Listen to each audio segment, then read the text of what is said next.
Yesterday we talked about needing a box that said m equals b equals y equals, right?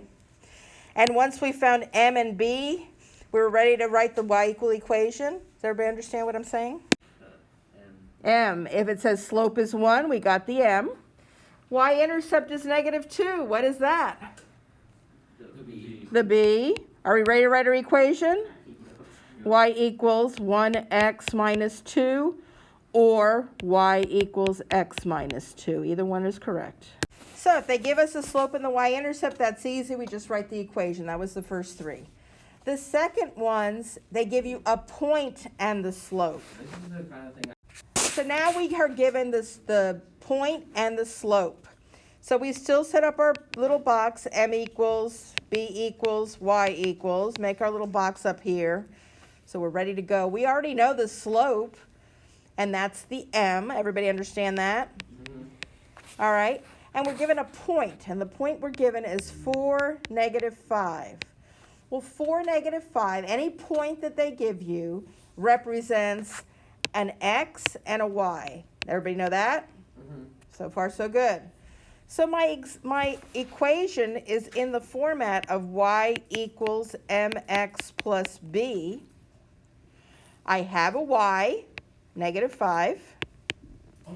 I have an m, -7/4.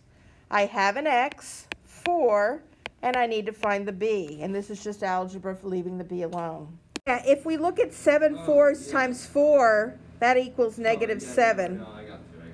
So -5 equals -7 plus b, and we add 7 to both sides, and that gives us 2 equals b. So there we got our 2. And then we can write our equation. Our equation is -7/4 x plus 2. So 8, it says 0 equals -5 minus x minus y. And they want us to write the slope-intercept form. Well, the slope-intercept form is y equals mx plus b. So if you leave the y alone, you've gotten the slope-intercept form, okay? So this y is a negative on this side of the equation. You see it? If I add y to both sides, it kind of takes care of everything for us. Oh, yeah. And we get y equals, and I always put the x first and then the number. So that is the slope-intercept form for that equation. All right, so when I'm leaving a variable alone and I'm a little bad at it at the beginning, when you're just you're kind of dusty from last year and all that kind of stuff, what I like to do is I like to circle the guy I want to leave alone. So I want to leave that y alone. He's already on the left side of the equation.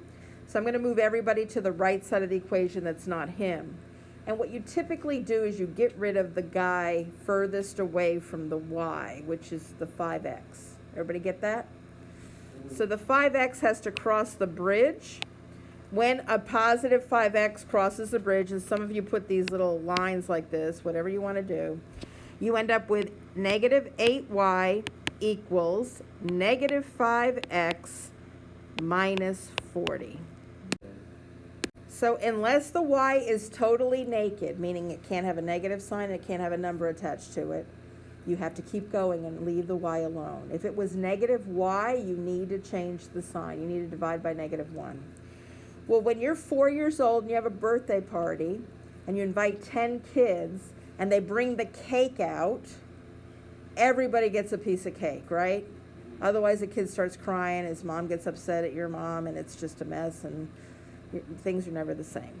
So the same thing goes for this. In order to get rid of that -8, what is the -8 doing to the y? What operation?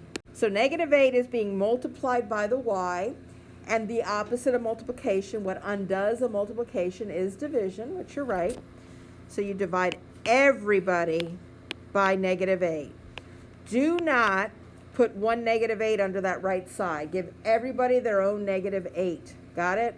You're going to get into trouble because he belongs to everybody. So the y is now all by himself, which is perfect. -5 over -8 is just 5/8 because negative over a negative. Watch your signs. And -40 divided by -8 is 5. So that is your final answer.